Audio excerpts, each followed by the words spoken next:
지난 시간에는 우리나라 외환시장의 특징으로 높은 대외무역 의존도로 인해 또 경상수지와 동행하는 외국인 투자자금 패턴 등으로 인해 환율 변동성이 매우 높다는 점을 짚어보았는데요.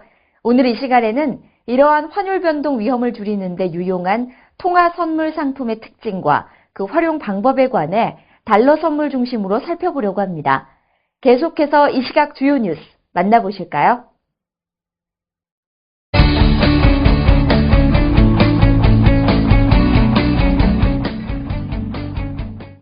1997년 외환위기 당시 사업체를 운영하고 있던 김수환 씨는 업무상 해외 여러 경로를 통해 우리나라 사정을 파악할 수 있었습니다. 당시 국내 언론에서 보도하던 내용과는 다르게 우리나라 외환 사정이 매우 나쁘고 환율 폭등 가능성이 있다는 이야기를 들었는데요.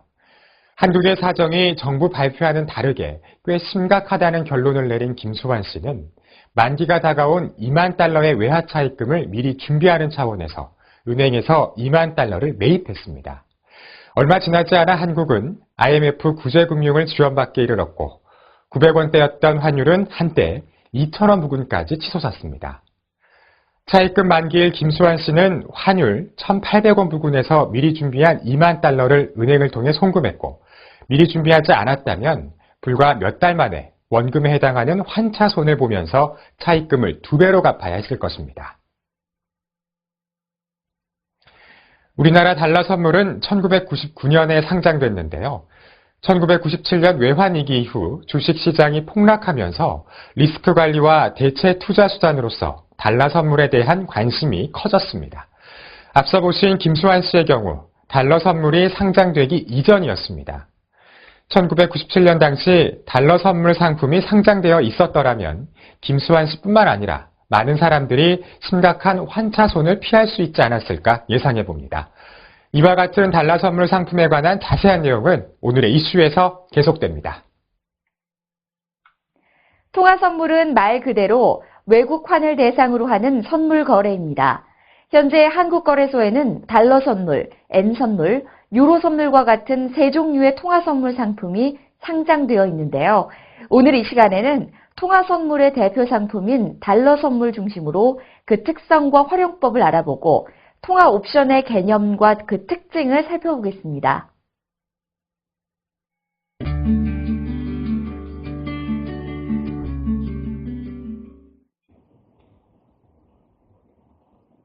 네, 이번 시간에는 달러 선물에 대해서 얘기를 해보겠습니다. 달러 선물은 우리나라 거래소에 상장된 대표적인 통화 상품입니다. 지금 현재가 아니라 미래의 일정 시점의 환율을 지금 현재 고정시켜 놓고 싶을 때 그럴 때 할 수 있는 거래라고 할 수가 있겠는데요. 1999년 4월에 상장이 되었고요. 2006년에는 달러의 원화로 달러를 사는 거래가 아닌 엔화나 유로화를 매매할 수 있는 엔 선물과 유로 선물도 함께 상장이 됐습니다. 달러 선물 같은 경우에도 당초에는 한 계약 단위가 5만 달러였습니다만은 그 중소기업들이 환위험 해지하는데 보다 유용할 수 있도록 거래 단위를 10,000달러로 인하를 했습니다. 통화 선물은 이제 방금 이렇게 개념을 설명을 드려도 좀 바로 이해가 안 가실 수 있습니다. 그래서 제가 현물 거래랑 한번 비교를 해보겠습니다. 즉 은행에 가서 직접 환전하는 거래와 통화 선물하고 어떤 차이가 있느냐 이런 관점에서 보시면 되겠는데요. 통화 선물의 가장 큰 차이점이라고 한다면은 레버리지 효과, 적은 돈으로 큰 금액을 사고 팔 수 있다라는 레버리지 효과와 달러를 들고 있지 않아도 달러를 사거나 파는데 전혀 문제가 없다라는 그 두 가지 특징을 들 수가 있겠습니다. 만약에 이제 환율이 오를 것이라고 생각을 했을 때 여러분들이 어떤 행동을 하실 수 있을까요? 일단 은행에 가서 달러를 사면 되겠죠. 은행에 가서 달러를 샀다가 환율이 충분히 오른 후에 달러를 되팔면 차익을 얻을 수 있습니다. 그런데 통화 선물도 마찬가지로 똑같은 거래를 할 수가 있는데 문제는 은행에서 그런 거래를 하기 위해서는 100% 원금을 다 내야 됩니다. 즉 10,000불을 사기 위해서 환율이 1,000원일 때 10,000달러를 사기 위해서는 1,000,000원이라는 돈을 은행에 다 줘야 되는 거죠.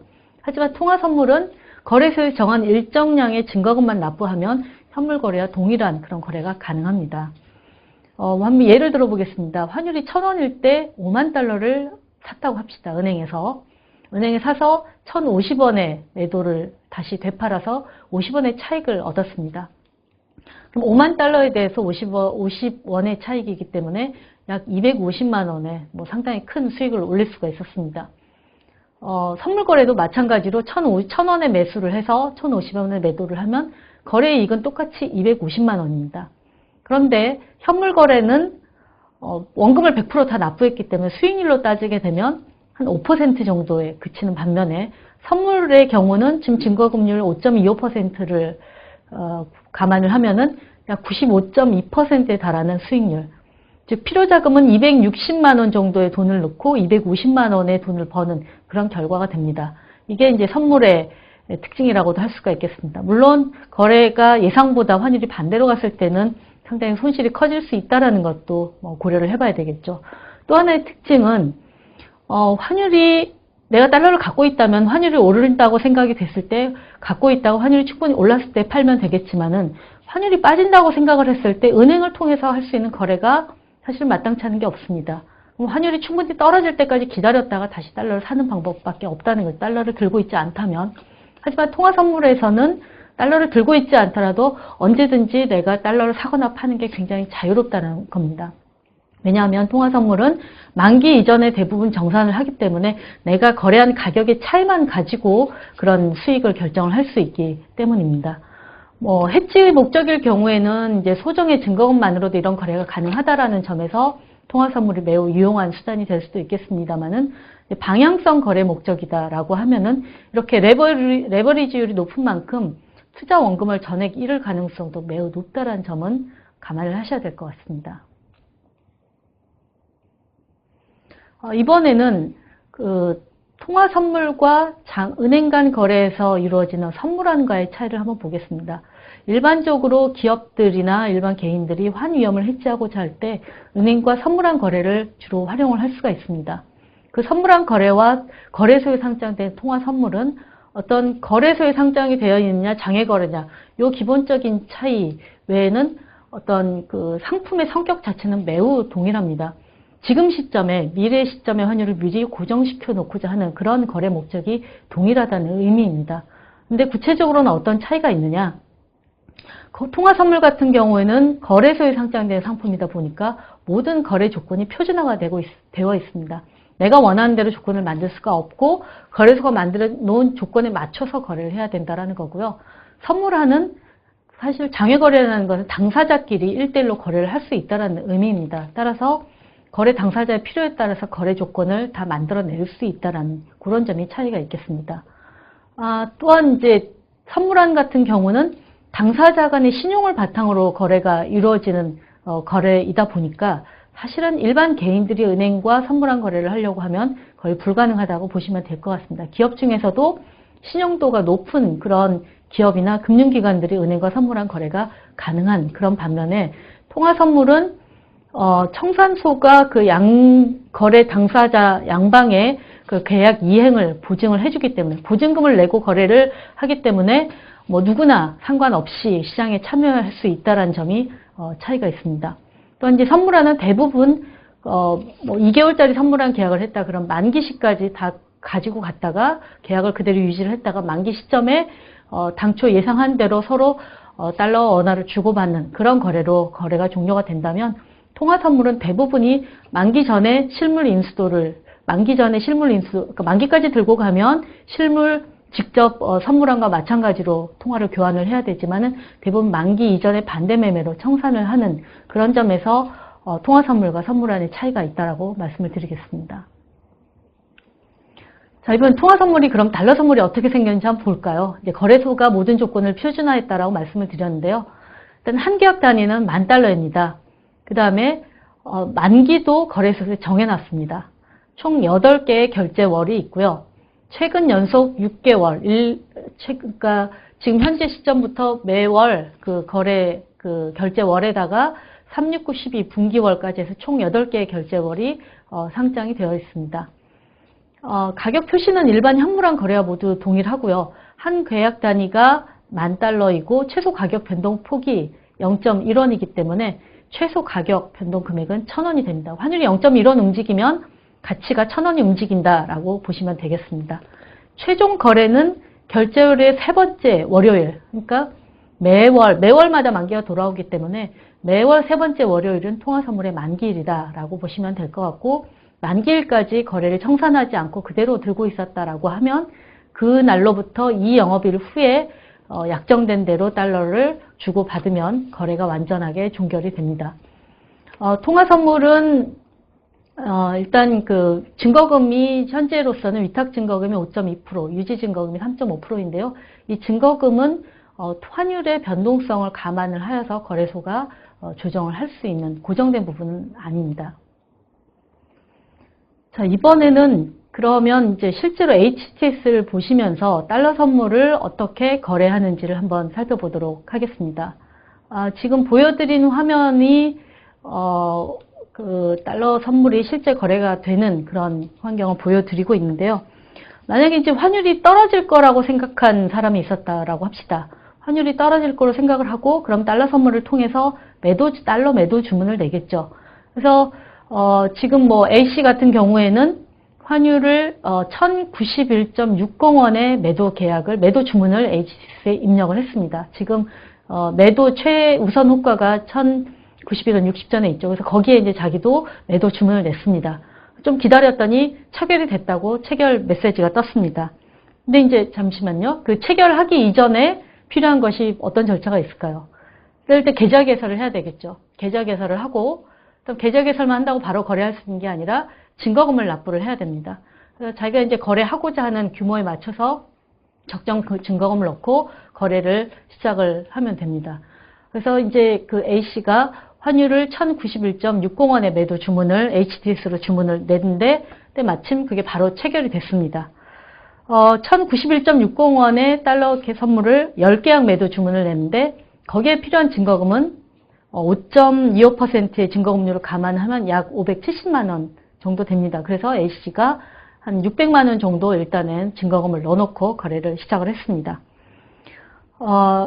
근데 그날 그 거래를 청산을 하지 않고 며칠 더 두고 보기로 했습니다. 환율이 며칠 내에 좀 떨어질 거라고 생각을 했기 때문에. 그래서 며칠 두기로 했고, 그런데 이제 그날 거래가 종료가 되면서 정산 가격이라는 게 고지가 됐는데요. 그날 정산 가격이 1091원이었습니다. 그러니까 약 60전 정도 이익이 발생을 했죠. 아직 뭐 거래는 유지가 되고 있습니다만은 일단 당일 마감가 기준으로 60전 정도 이익이 발생을 했는데 그거를 금액으로 따지면 한 6만 원 정도 됩니다. 그러면 거래가 종료 이후에 그 6만 원 이익만큼 그 금액이 실제 내 총장에 들어오게 되는 겁니다. 그 다음 날도 이제 한번 기다려 보는 거죠. 그 다음 날도 거래 종가에 따라서 일일 정산이 이루어질 거고, 실제로 계약 체결일 2일 후에 환율이 1080원으로 떨어졌다고 합니다. 그래서 A씨가 이 10계약을 즉 매수 주문을 냈고 1080원에 모두 체결이 됐습니다. 다행히 예상한 대로 이제 환율이 하락을 하다 보니까 이익을 보게 되는데 이 거래에서 총 이익금은 1091.60원과 1080원의 환율 차이에다가 만 달러 한 계약 단위, 그 다음에 10계약, 이 수치를 모두 감안을 하면은 약 116만 원 정도의 이익이 발생을 합니다. 한 번 이렇게 주문을 냈을 때 그 거래를 유지하는 방법은 당일날 청산하는 방법이 있고요. 아니 그 다음날까지 계속 일일 정산을 하면서 며칠을 지연을 시키는 방법이 있고, 그 다음에 거래가 다음 월물로 넘어가기 전에 청산을 하거나 다음 월물까지도 계속 한번 환율이 더 떨어질 때까지 기다려보자라고 할 때는 다음 월물로 롤오버하는 그런 거래를 한번 거쳐야 되고요. 그 실제로 달러가 내가 팔아야 될 달러가 있었다. 그러면은 만기시까지 계속 들고 가는 요런 식으로 계약을 청산하는 방법이 있습니다. 이제 달러 선물 같은 경우는 한 계약 단위가 10,000달러였는데요. N 선물과 유로 선물은 각각 100만 엔과 10,000 유로가 기본 거래 단위입니다. 나머지 조건들은 거의 비슷하다고 보시면 될 것 같고요. 증거금률에서 좀 차이가 납니다. 유로 선물은 현재 달러 선물과 증거금률이 동일한데 N 선물은 위탁증거금이 6.75%, 유지증거금이 4.5%로 보다 높습니다. 아무래도 이것은 엔화 대 원화 환율의 변동성이 다른 통화보다 더 크다라는 것을 반영한다라고 볼 수 있겠습니다. 자, 이번엔 달러 선물의 가격이 어떻게 결정되는지 알아보도록 하겠습니다. 모든 선물의 가격 결정이 이제 보유 비용 모형에 의해서 설명이 되는데요. 통화 쪽에서도 마찬가지입니다. 내가 지금 당장 결제를 하지 않고 지금 계약만 체결해 놓고 실제 물건을 주고받는 걸, 즉 달러를 주거나 원화를 주고받는 그런 거래를 하지 않는 것에 따른 보유 비용과 포기하는 이익, 이런 것들은 무엇이냐, 이런 것들이 이제 달러 선물의 가격을 결정을 할 건데요. 통화에서는 이런 것들을 결정하는 요인이 사실은 양 통화의 이자율밖에 없습니다. 내가 지금 달러를 살 거를 선물로 사게 되면은 달러를 지금 사면서 받아야 되는 원화 금리를 포기하는 그런 부분이고, 대신에 달러를 보유하면서 달러에 대한 이자율은 갖게 되기 때문에 이런 서로 양국의 금리 차만큼이 보유 비용에 포함이 될 것입니다. 그래서 이제 달러 선물의 가격 결정은 전적으로 양국의 금리 차이로 결정이 된다라고 보시면 되겠고, 금리라는 것은 기간을 갖고 있습니다. 그래서 만기가 짧으면 짧은 만큼 현물 환율과 선물 환율의 차이가 적고요. 만기가 길수록 보유 기간이 더 길어지니까 금리에 따른 비용이 더 커지겠죠. 그래서 그만큼 선물 가격과 현물 가격이 더 커지게 됩니다. 통화 선물에서의 그 이론 가격은 결국 이제 양국 금리 차를 환율로 표현한 바로 스왑 레이트가 결정적인 부분이라고 할 수가 있겠는데요. 이 스왑 레이트는 양국의 금리 차를 환율로 표현한 것으로서, 만약에 일반적으로 그 저금리 통화에 대해서는 이자율 차이만큼의 프리미엄을 지급하는 그런 개념입니다. 즉 달러원의 경우에는 달러보다 원화의 이자율이 높기 때문에 달러에 대한 그 환율의 그 이자율 낮은 달러만큼의 차이를 프리미엄으로 얹어줘서 달러 선물의 가격이 현물 환율보다 더 높은 그런 현상이 발생을 합니다. 또한 만기가 다가갈수록 그 이자율 계산에 들어간 날짜가 줄어들기 때문에 선물 환율과 현물 환율의 차이도 줄어들게 됩니다. 달러 선물의 가격 결정에서 가장 중요한 것은 양국의 금리 차에 따라서 현물 가격과 선물 가격의 차이가 발생을 한다라는 그런 점입니다.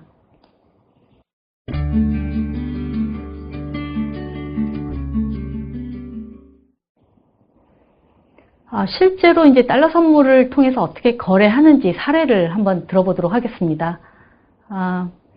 일단 환율이 상승할 것이라고 전망을 했을 때는 어떤 거래를 할 수 있을 것이냐? 당연히 달러 선물을 매수를 해야 되겠죠. 그래서 지금 실제로 이제 실제 거래 환율을 통해서 제가 예시를 들었는데요. BC가 있습니다. BC가 기술적 분석을 열심히 해보니까 차트를 보니까 차트 지금 저항선 상단을 지금 돌파를 했기 때문에 환율이 더 추가적으로 상승할 것이라고 확신을 했습니다. 그래서 1140원 돌파한 이후에 1142원에 약 5계약 정도를 매수를 했습니다. 5계약 매수하는데 필요한 증거금은 약 300만 원 정도가 나오고요. 그래서 이 1142원에 매수한 계약을 환율이 실제로 1172원까지 오르게 되니까 이 정도면 내가 예상한 대로 충분히 올랐다라고 생각을 하고 1172원에 청산을 했습니다. 그러면 이때 이익은 환율 차인 30원에다가 5계약, 그 다음에 한 계약당 단위인 $10,000를 감안을 하면은 약 150만 원 정도의 수익을 올리는 결과가 나옵니다.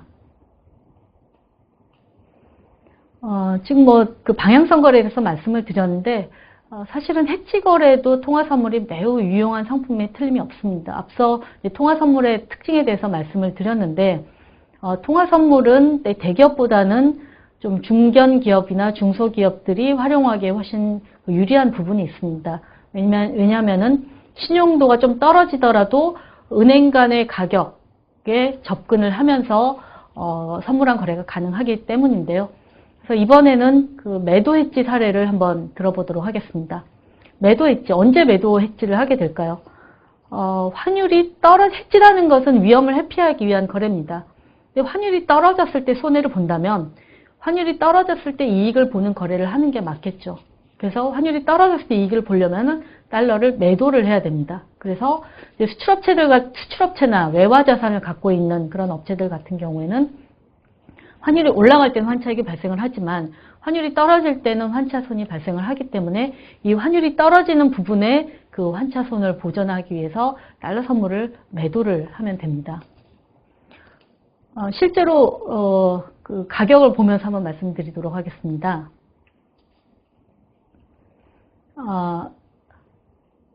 한 철강 회사가 있었습니다. 철강 회사가 있는데 오늘 50만 달러 규모의 수출 계약을 체결을 했습니다. 그런데 수출 대금이 약 2개월 후에 들어온다는 거죠. 그런데 이제 여러 가지 정황을 고려할 때 이제 수출 금액 중 약 50%만 해지를 하자라고 결정을 했습니다. 지금 현재 환율이 1,000원이고요. 1,000원의 만기 2개월짜리 달러 선물을 약 50만 달러의 절반인 25만 달러만큼 해지를 해야 되니까 25계약 정도 매도를 실행을 했습니다. 그래서 만약에 이 경우에 만기 시의 환율이 실제로 해지를 하지 않은 상태에서 환율이 떨어졌다고 하면 환율이 떨어진 만큼 손실을 받겠죠. 그래서 환율이 1,000원일 때 해지를 안 했다면 환율이 만기 시에 970원이 됐다라고 하면은 달러당 30원에 해당되는 손실을 입었을 겁니다. 하지만 이 업체는 50% 해지를 결정을 했고 이에 따라서 달러 선물 25계약을 매도를 했습니다. 이 결과 달러 선물 쪽에서는 25계약에 해당되는 부분에서 환율이 30원 떨어진 것만큼의 이익이 750만 원어치의 이익이 발생을 했습니다. 그래서 은행 거래를 통해서는 970원에 즉 1,500만 원의 손실을 보면서 달러를 팔았지만 미리 매도해 놓은 달러 선물에서 750만 원 이익을 발생했기 때문에 결과적으로는 1,500만 원의 손실을 750만 원으로 줄일 수 있는 그런 결과가 나타났습니다. 만약에 100%를 해지했다면 그 손실이 제로가 됐겠지만 여기서는 50%의 계약을 해지 비율을 결정을 했기 때문에 그 손실도 50% 정도 줄이는 그런 결과가 나타났습니다. 이번에 이제 매수 해지 계약을 한번 보겠습니다. 이거는 반대겠죠. 이제 환율이 올라갔을 때 손해를 보는 쪽에서 달러 선물을 매수하는 그런 해지 계약이라고 할 수가 있겠습니다. 수입 대금을 지불해야 되는 업체나 외화 부채를 갖고 있는 회사가 여기에 해당이 될 것입니다. 지금까지 통화 선물을 이용해서 그 방향성 거래를 하거나 그다음에 해지 거래를 하는 그런 사례들을 보여드렸었는데 이런 거래를 하더라도 사실 통화 선물, 통화 상품의 특징, 그 다음에 어떤 환율의 특징 이런 부분들을 명확하게 알고 거래하는 것이 상당히 중요하다고 봅니다. 외환 시장은 변동성을 비교를 하면 주식 시장보다는 훨씬 적습니다. 하지만 한번 방향을 가지게 되면 굉장히 그쪽으로 폭발력을 갖는 경우가 많은 특징을 갖고 있고요. 일간 변동성은 주식보다 훨씬 낮지만 장중 변동성은 장중에는 각종 경제 지표나 경제 이벤트에 따라서 굉장히 높은 변동성을 보여줍니다. 또한 시장 개입이나 그런 정부 규제 등의 환율에 영향을 미치는 경우도 많고요. 또 어떤 통화에 의해서 더 직접적으로 영향을 받는다거나 혹은 어떤 통화는 어떤 변수들이 주로 주요한 영향을 미친다는 그런 특징들을 다 갖고 있는데 따라서 자기가 거래하고자 하는 통화의 특성에 대해서도 좀 분명하게 알아둘 필요가 있을 것 같습니다. 이제 또한 장중 변동성이 크기 때문에 미리 그 손절 포인트를 정해놓지 않으면 해지 거래라고 하더라도 손실이 발생할 수가 있습니다. 그렇기 때문에 사전적으로 내가 이제 특히 방향성 거래를 할 때는 내가 어느 시점에서 차익 실현을 할 건지 아니면 예상과 반대로 갔을 때는 어느 시점에서 손절을 할 건지 그런 거를 포인트를 미리 설정해 두는 것이 이 레버리지가 큰 선물 거래에서 방향성에 대한 부분이 아무리 맞았다고 하더라도 증거금 관리를 잘 못해서 발생하는 그런 위험도 줄이고 굉장히 좀 장기적으로 롱런하면서 통화를 가지고 거래할 수 있는 그런 방안이 아닌가 생각이 됩니다. 해지 거래할 때도 유의할 점이 있는데요. 일단 선물한 거래는 대부분 만기 시에 그 결제가 이루어지기 때문에 별로 그럴 위험이 없습니다만은 통화 선물은 언제든지 반대 거래가 가능한 굉장히 거래가 트레이딩이 쉬운 그런 거래입니다. 그렇다 보니까 처음에 해지 목적으로 거래를 들어갔다가 해지의 본연의 목적을 잊어버리고 방향성 거래로 전환하는 경우들도 쉽지 않게 목격을 할 수 있습니다. 예를 들어서 수출업자는 해지 거래를 하기 위해서는 반드시 달러 선물을 매도해야 되고 수입업체들은 매수를 해야 되는데 수출업자가 달러 선물을 매수한다든지 수입업체가 달러 선물을 매도하다든지 그런 거는 철저히 경계를 해야 될 필요가 있을 것 같고요. 아무리 해지 거래라고 하더라도 증거금 관리가 안 되면 거래소 규정상 반대 매매를, 강제적인 반대 매매가 이루어집니다. 그렇게 되면 중간에 해지 거래도 유지가 되지 못하면서 당초의 목표를 달성할 수 없기 때문에 해지 거래라고 하더라도 환율 변동에 따라서 어떤 추가 증거금 가능성 등을 충분히 대비해 두는 것이 필요할 것이라고 보고 있습니다.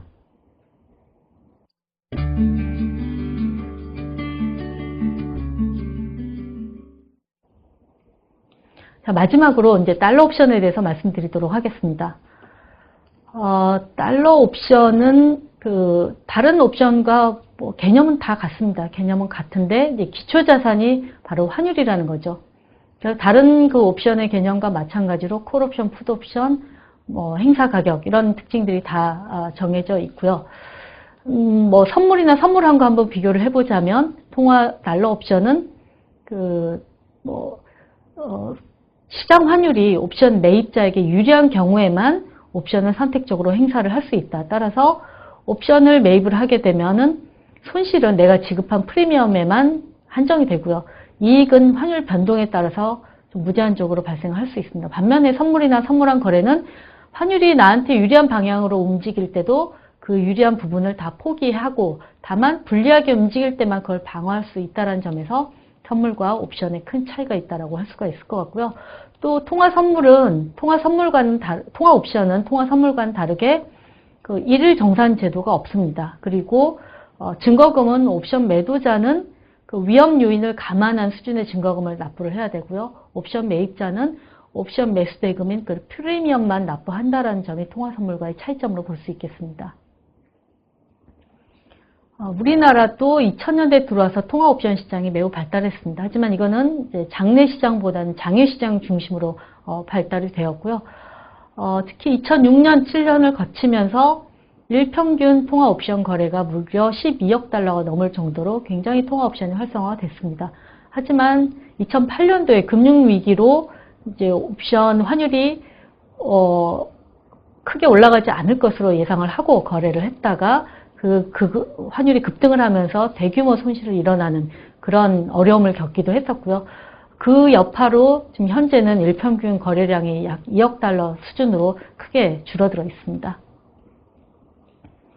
거래소에 상장된 달러 옵션도 달러 선물과 마찬가지로 한 계약 단위가 $10,000입니다. 결제월은 최근 연속 3개월물하고 3692 분기월물 해서 총 4개의 결제월물이 상장이 되어 있고요.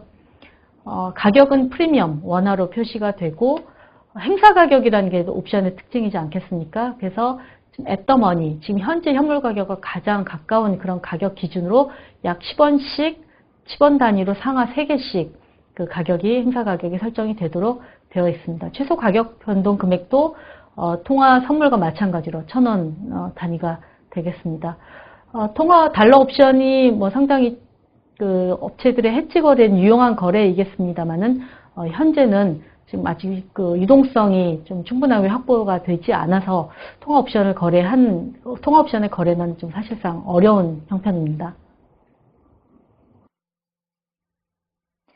대표적인 통화 상품인 달러 선물과 달러 옵션, 이제 그에 대한 개념이 잡히셨나요?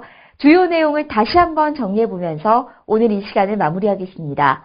달러 선물의 특징을 현물 거래, 선물환 거래와 비교하여 살펴보았는데요. 우선 현물 거래와 다르게 레버리지 효과가 있고 실물 없이도 양방향 거래가 가능합니다. 또 달러 선물은 모든 거래 조건이 표준화되어 있다는 점에서 선물환 거래와 다른 특징이 있습니다. 달러 선물의 이론 가격은 우리나라와 미국의 금리 차이를 잔존 만기만큼 현물 환율에 반영하여 결정되고요. 방향성 거래 시에는 환율 상승이 예상되면 달러 선물을 매수하고 하락이 예상되면 매도해야 하며 손익은 환율 차이 곱하기 계약수 곱하기 만으로 계산합니다. 또한 수출 대금이나 외화 자산에 대한 해지는 달러 선물을 매도함으로써 수입 대금이나 외화 부채의 해지는 달러 선물을 매수함으로써 실행할 수 있습니다. 통화 상품의 리스크를 짚어보면 변동성이 집중되는 경향이 있고요. 또 장중 변동성이 크기 때문에 사전적으로 차익 실현 및 손절 포인트를 설정해 두셔야 합니다. 마지막으로 통화 옵션에 대해서도 살펴보았는데요. 우리나라의 경우 장외 통화 옵션이 2000년대 들어서 크게 발달했지만 키코 옵션 사태로 인해 최근 거래량이 급감한 상태입니다. 지금까지 통화 선물 상품의 특징과 활용 방법에 관해 중점적으로 알아봤습니다. 다음 시간에는 일반 상품에 관한 내용을 준비하여 찾아뵙겠습니다.